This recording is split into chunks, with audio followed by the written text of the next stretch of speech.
Hello everyone, कैसे हैं आप सब। एक बार पुनः शिव कोचिंग क्लासेस पर स्वागत है। उम्मीद करता हूं आप सब अच्छे होंगे, मस्त होंगे, बेहतर होंगे। आप सभी की पढ़ाई बेहतर चल रही होगी। क्लास 12 केमिस्ट्री एनसीईआरटी चैप्टर 1, जिस चैप्टर का नाम है सॉल्यूशन अर्थात बिलियन, इसमें हम सभी ऑब्जेक्टिव करने वाले हैं। जितने भी इंपॉर्टेंट क्वेश्चन हमने बच्चों सेलेक्ट किया है उसे आपको तैयार कर लेना है। और ऐसे ही जो न्यू एनसीईआरटी में टोटल 10 चैप्टर हैं, एक एक लेक्चर के माध्यम से हम पूरे 10 चैप्टर कवर करेंगे और हर चैप्टर में लगभग 100 क्वेश्चन रहेंगे। बहुविकल्पी रिक्त स्थान वाले क्वेश्चन, सत्ता सत्ता, फिर बच्चों एक वाक्य में भी उत्तर कुछ चैप्टर में रहेंगे, कुछ में सही जोड़ी भी रहेंगे और लगभग कम से कम 100 क्वेश्चन रहेंगे। वीडियो को पूरा देखा करना। यूट्यूब पे फ्री ऑफ कॉस्ट रहता है।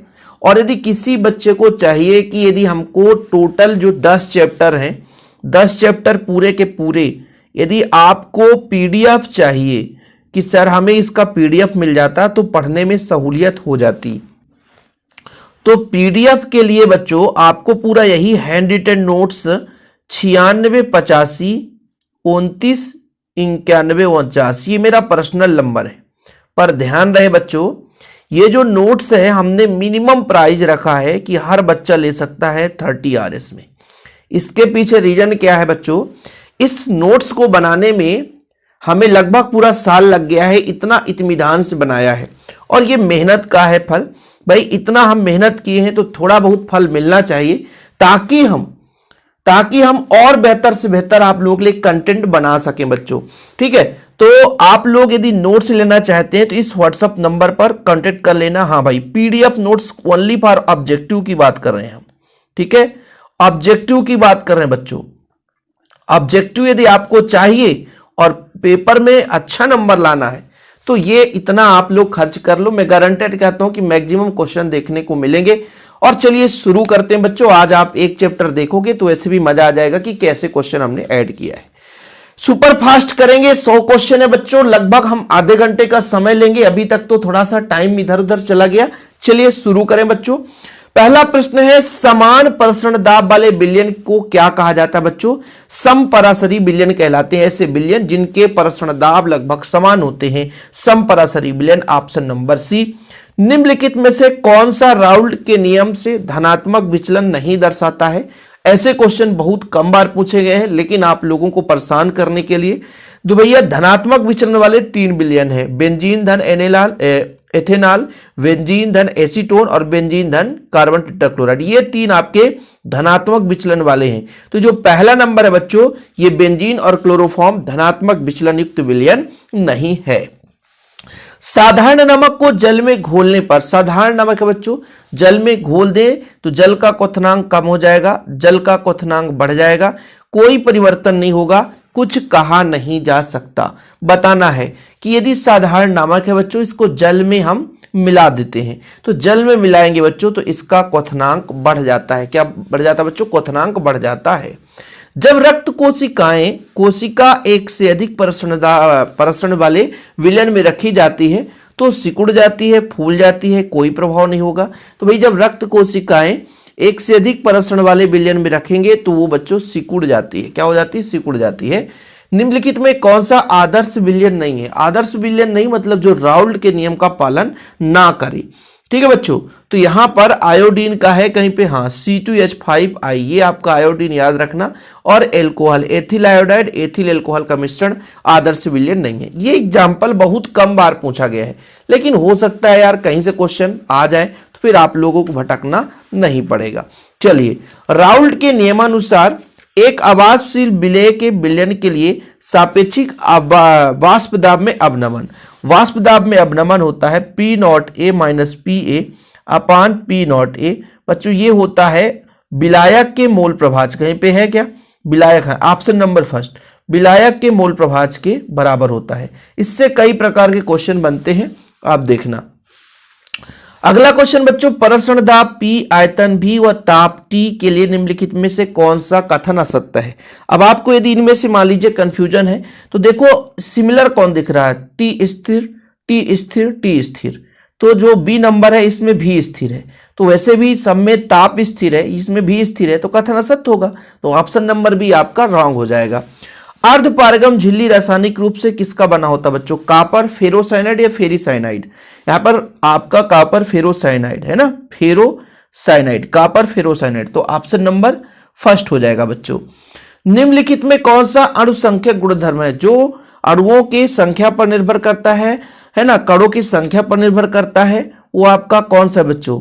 तो परसरण दाब है, परसरण दाब, ठीक है, परसरण दाब, हिमांक अवनमन, क्वथनांक उन्नयन, ठीक।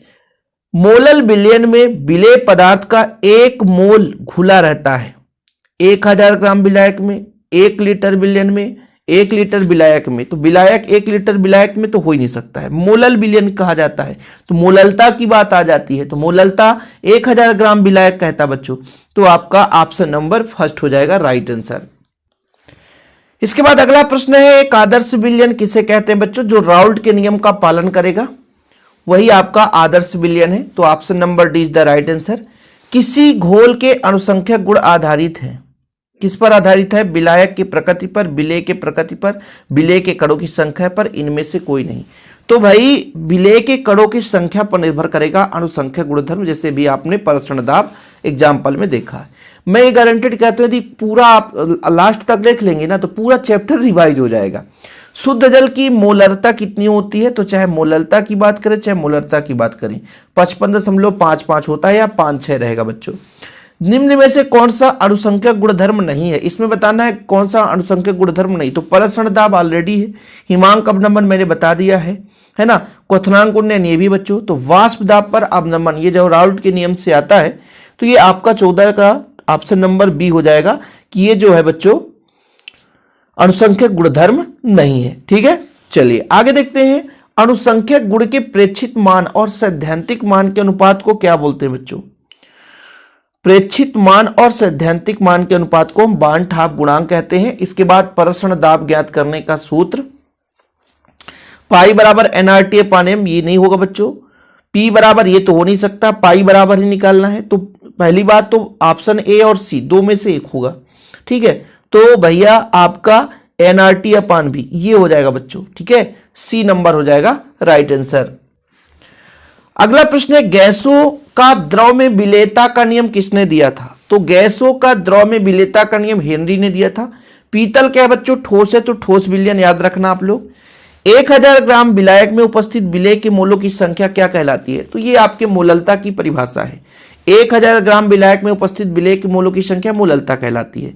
और यदि आता बच्चों 1000 ग्राम ऐसा आ जाता है 1000 ml विलयन में या 1 लीटर विलयन में उपस्थित विलेय के मोलों की संख्या, तो मोलरता कहला जाती। किस पर ताप का प्रभाव नहीं पड़ता? तो बच्चों मोललता और मोल प्रभाज पर ताप का प्रभाव नहीं पड़ता। वेरी वेरी इंपॉर्टेंट, मोललता और मोल प्रभाज, ऐसा भी ये प्री बोर्ड में आया था। किस पर ताप का प्रभाव नहीं पड़ता? मोललता पर ताप का प्रभाव नहीं पड़ता, है ना। मोल अवनमन स्थिरांक निर्भर करता है विलेय की प्रकृति पर, विलायक की प्रकृति पर, विलयन के वाष्प दाब पर या विलयन की ऊष्मा पर। ऊष्मा तो हो नहीं सकता है ना। तो मोल अवनमन जो है बच्चों वो विलायक की प्रकृति पर निर्भर करता है। ऑप्शन नंबर बी हो जाएगा। ठीक है, बढ़े आगे। निम्नलिखित में से कौन अर्धपारगम झिल्ली से निकल पाते हैं? तो केवल और केवल विलायक के अणु, ऑप्शन नंबर फर्स्ट, केवल और केवल विलायक के अणु अर्धपारगम झिल्ली से निकल जाते हैं बच्चों। मोललता को व्यक्त करना है, तो मोललता क्या है? किसी विलयन के 1000 ग्राम विलायक में उपस्थित विलेय के मोलों की संख्या। तो किलोग्राम में मोल की संख्या, तो मोल बटा kilogram. Option number C is the right answer. Okay, बाकी जिन बच्चों को पीडीएफ लेना होगा तो मात्र 30 रुपए में आप लोगों को ये पूरा ऑल चैप्टर के पीडीएफ दे दिए जाएंगे। कॉन्टेक्ट नंबर मैंने स्टार्टिंग में ही बता दिया था, शुरुआत में ही। परसरण दाब की इकाई क्या है बच्चों? दाब यानी वायुमंडलीय एटीएम होगा। बताओ, कैलोरी तो हो नहीं सकता है, सेंटीमीटर मेगावाट हो नहीं सकता बच्चों, तो इसका ऑप्शन नंबर डी हो जाएगा। संपरसरी विलयन में क्या होता है? समान मोलर सांद्रता, मोललता, नॉर्मलता, इनमें से कोई नहीं। तो भाई सांद्रता समान होना चाहिए ना, तो आपका फर्स्ट नंबर हो जाएगा राइट आंसर। इसके बाद पहाड़ों पर जल का क्वथनांक कम हो जाता है, क्यों? जैसे जैसे ऊपर जाएंगे बच्चों तो वहां पर दाब कम हो जाएगा, है ना, तो वायुमंडलीय दाब के कम होने से। इसके बाद आपेक्षिक अवनमन P nought A minus P A upon P nought E, ये मैंने आपको बताया। ठीक है, ये फॉर्मेट है बच्चों, ये आप लोग ये ऑप्शन नंबर बी राइट लगा देना। परसरण दाब बढ़ता है जब तापक्रम बढ़ता है, तापक्रम घटता है, आयतन बढ़ता है, इनमें से कोई नहीं। परसरण दाब बढ़ेगा प्रसरण दाब बढ़ाना पड़ेगा कैसे, जब ताप ज्यादा हो जाए, है ना, ताप यदि गर्म कर दो भैया तो उसमें ज्यादा दाब लगाना पड़ेगा। समुद्र जल का दाब लगभग कितना होता बच्चों, ये बहुत महत्वपूर्ण क्वेश्चन है। 30 एटमॉस्फेयर, मतलब वायुमंडलीय दाब, 30 वायुमंडलीय दाब के बराबर। चलिए अगला प्रश्न है, दो द्रवों का एक मिश्रण जो स्थिर संगठन पर उबलता है बच्चों, उसे क्या बोलते हैं, मतलब स्थिर संगठन पर उबलता है, वो क्या कहलाता है, एजियोट्रॉप, स्थिर क्वाथी मिश्रण कहलाता है। निम्नलिखित में से विलयन के कौन अणुसंख्यक गुणधर्म है, 4 ऑप्शन है आपके पास, हालांकि रिपीट हो चुका है ना, प्रसरण जो है बच्चों अणुसंख्यक गुणधर्म है। चलिए कोई बात नहीं है, निम्नलिखित में से कौन सा अणुसंख्यक गुणधर्म नहीं है, तो प्रकाशीय क्रियाशीलता अणुसंख्यक गुणधर्म नहीं है। ये भैया देखो, हिमांक में अवनमन, क्वथनांक में अवनमन, ये तो है भाई, ठीक है, कौन सा गुणधर्म नहीं है, तो प्रकाशीय क्रियाशीलता तो नहीं है, पक्का है, तो ये ऑप्शन नंबर डी हो गया बच्चों, गुणधर्म नहीं है। ठीक है, यहां पर आपेक्षिक अवनमन किया जा रहा है, यदि वास्तव में अवनमन बस होता तो वो भी गुणधर्म नहीं है, आपेक्षिक अवनमन गुणधर्म के अंतर्गत आ जाता है। मोललता को प्रदर्शित किया जाता है, मोलरता, हम मोलरता बोला था, लीटर, 1 लीटर बिलियन में उपस्थित विलय के मोल की संख्या, तो सी हो जाएगा, मोल प्रति लीटर। मोलरता किस पर निर्भर करता है, आयतन पर, दोनों पर, या द्रव्यमान पर, बताओ। तो भाई मोललता वो आपके विलायक के द्रव्यमान पर निर्भर करता है, लेकिन जब मोलरता की बात आ जाती है बच्चों, मोलरता की बात आ जाती है तो वो आपके आयतन पर निर्भर करता है, किस पर बच्चों, आयतन पर निर्भर करता है। ठीक है, चलिए, किसी विलयन में विलेय के मोल प्रभाज को व्यक्त किया जाता है। देखो भाई ये तो आपका मान लीजिए, जैसे मान लीजिए आपने कहा विलेय, विलेय को स्मॉल एन और विलायक को कैपिटल एन से रिप्रेजेंट किया, तब इसके मोल प्रभाज small n upon small n plus capital N, और इसके लिए capital N upon small n plus capital N. ये माना के ऊपर है, क्या मान के चल रहे हो, इसलिए जरूरी नहीं था कि ऐसे क्वेश्चन आपको तैयार करना है। विलायक की अपेक्षा विलेय का हिमांक क्या होता, कम होता बच्चों, हिमांक की बात की जा रही है ना, तो और कम टेम्परेचर पर वो जमेगा। ठीक है, विलयन में विलेय तथा विलायक के मोल प्रभाजों का योग 1 होता बच्चों। किसी विलयन का वाष्प दाब होता है शुद्ध विलायक के वाष्प दाब से कम या शुद्ध विलायक के वाष्प दाब से ज्यादा, दो में एक ही ऑप्शन होगा, बताना है आप लोग। किसी भी विलयन का वाष्प दाब किससे अधिक या कम होगा, विलायक के वाष्प दाब से कम या ज्यादा, बताना बच्चों। तो शुद्ध विलायक के वाष्प दाब से कम होता है वाष्प दाब। इसके बाद किसी तनु विलयन के क्वथनांक में उन्नयन होता है, सांद्रण के समानुपाती, सांद्रण के व्युत्क्रमानुपाती, दोनों, इनमें से कोई नहीं, तो इसका राइट आंसर होगा बच्चों समानुपाती, सांद्रण के समानुपाती। आदर्श विलयन जिसमें एंथैल्पी परिवर्तन नहीं होगा, first number, del H equal 0। मोललता किस पर निर्भर करता है, मोललता द्रव्यमान पर निर्भर करेगा बच्चों। ठीक है, मोललता द्रव्यमान पर निर्भर करता है। बर्फ में नमक मिला देने पर बर्फ का 0 डिग्री सेल्सियस से कम ताप हो जाता है, क्यों, क्योंकि हिमांक में अवनमन होगी, हिमांक में अवनमन होगी बच्चों। हेनरी का मान किस पर निर्भर करता है, गैस की प्रकृति पर, ताप पर, हालांकि ये तो दोनों पर निर्भर करना चाहिए बच्चों, तो ताप और गैस की प्रकृति दोनों पर निर्भर करता है। ताप बढ़ाने पर हेनरी नेतांक का मान क्या होगा, ताप बढ़ाने पर हेनरी नेतांक का मान बढ़ जाएगा।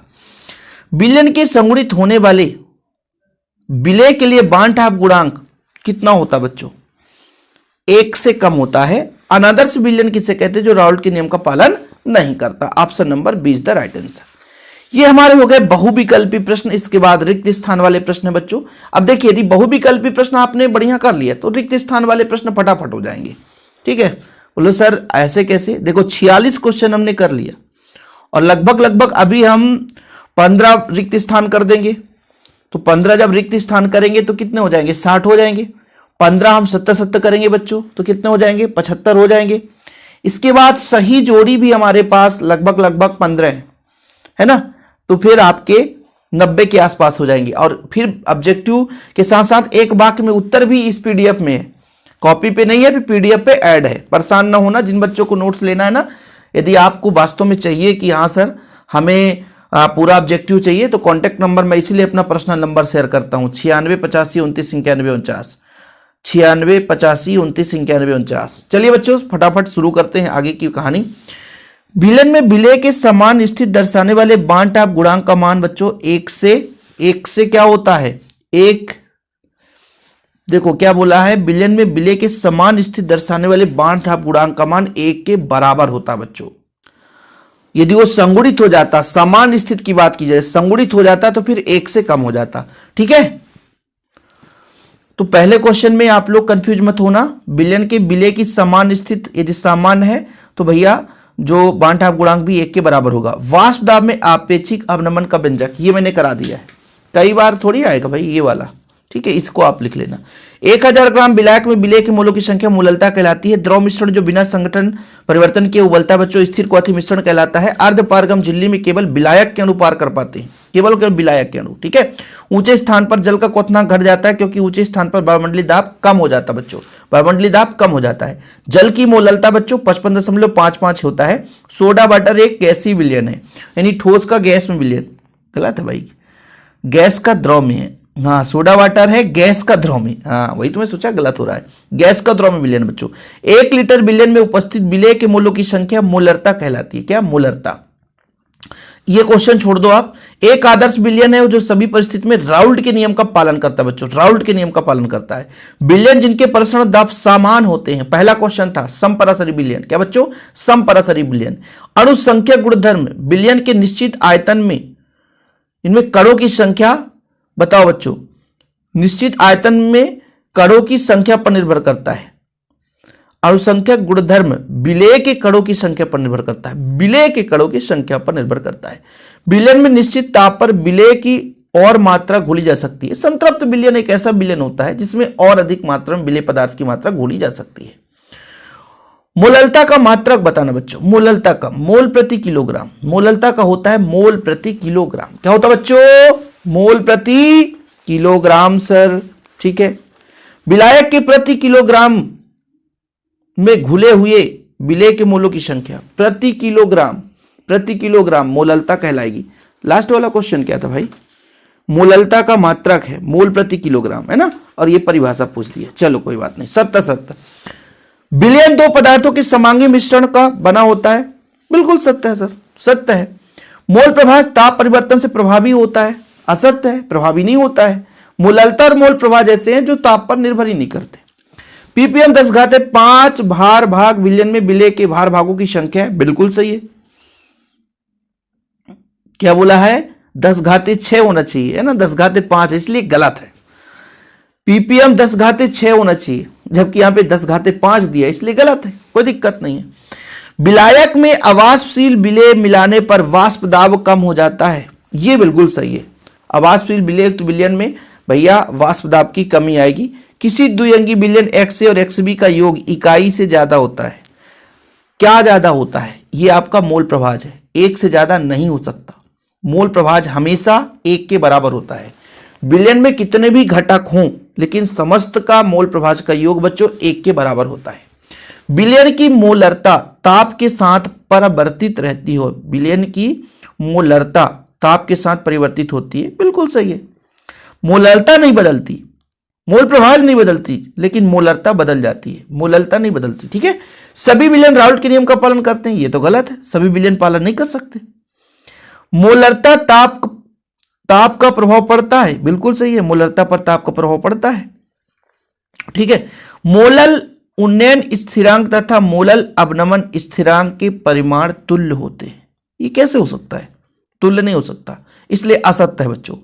1 मोलर विलयन का प्रसरण दाब 0 डिग्री सेल्सियस पर 22.4 वायुमंडलीय होता है। ये तो बड़ा क्वेश्चन है भाई, है ना। 22.4 वायुमंडलीय होता है। बिल्कुल सही है। अणुसंख्यक गुण विलय के प्रकृति पर निर्भर करता है। अरे भैया, विलय के कणों की संख्या पर निर्भर करता है, प्रकृति पर नहीं, इसलिए गलत है। क्वथनांक में उन्नयन अणुसंख्यक गुण नहीं। काहे नहीं है? अणुसंख्यक गुण है भाई, प्रसरण दाब है, क्वथनांक में उन्नयन, हिमांक में अवनमन, ये अणुसंख्यक गुण है, इसलिए गलत हो जाएगा। ये नहीं बोल दिया। वाष्प दाब में अपेक्षिक अवनमन विलय के मोल प्रभाज के तुल्य होता है। कई बार बता चुका, ये बिल्कुल सत्य है। द्रव के क्वथनांक पर द्रव का वाष्प दाब वायुमंडलीय दाब से अधिक होता है। ये है भैया क्वेश्चन आप लोगों के लिए। ठीक है, ये आपका असत्य होगा। मोलल क्वथनांक उन्नयन स्थिरांक का मात्रक, ठीक है, केल्विन किलोग्राम मोल इनवर्स से।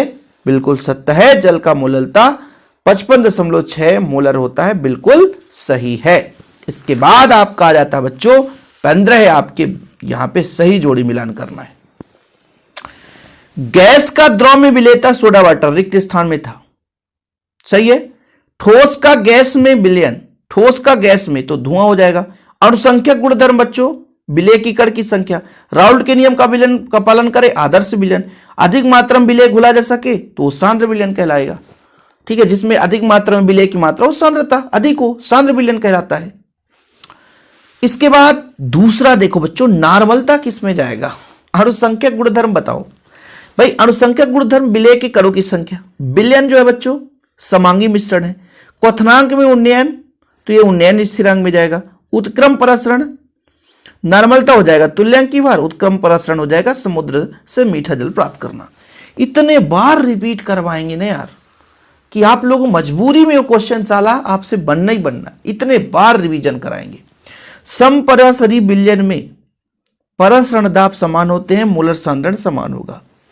अब मोललता का बच्चों मोल प्रति किलोग्राम कह लो, या कि विलायक का जो विलेय के मोलों की संख्या, यानी विलायक के किलोग्राम में आयतन में है ना, किलोग्राम में 1000 ग्राम विलायक में विलेय के मोलों की संख्या, चाहे इसे कह दो चाहे इसे कह दो, वही चीज है। अब मोलरता का हो जाएगा मोल प्रति, है ना बच्चों, ये हो जाएगा या कि 1 लीटर विलयन में मोलों की संख्या। तो ये क्वेश्चन रिपीटेड है, कोई दिक्कत है नहीं, ये आपसे बन जाना चाहिए। इतने हैं, और पीडीएफ में इतने ही नहीं है, पीडीएफ में फिर एक वाक्य में भी उत्तर है। लो भैया रिवीजन करो, पढ़ो, कितना पढ़ोगे। लेकिन हाँ, किसी को यदि पूरा पीडीएफ चाहिए तो मैंने बता दिया है भैया, कॉन्टैक्ट नंबर है ना 968529 ये आप मेरा कॉन्टैक्ट नंबर है, व्हाट्सअप नंबर है। जिसको लेना है सीधा स्क्रीनशॉट पेमेंट का भेजो और ऑल चैप्टर के ऑब्जेक्टिव प्राप्त करो मात्र 30 रुपए में। हाँ भाई, टाइम पास के लिए मैसेज करने पर सीधा ब्लॉक, कोई कंप्रोमाइज नहीं। मुझे 15-20 दिन का समय है तो तैयारी कराता हूँ, टाइम पास के लिए चैटिंग नहीं कराता। ठीक है, तो आप लोग सीधे ब्लॉक नहीं होना, तो दंड फंद की मैसेज जरूर नहीं करना। ओके बच्चों, जय हिंद, वंदे मातरम।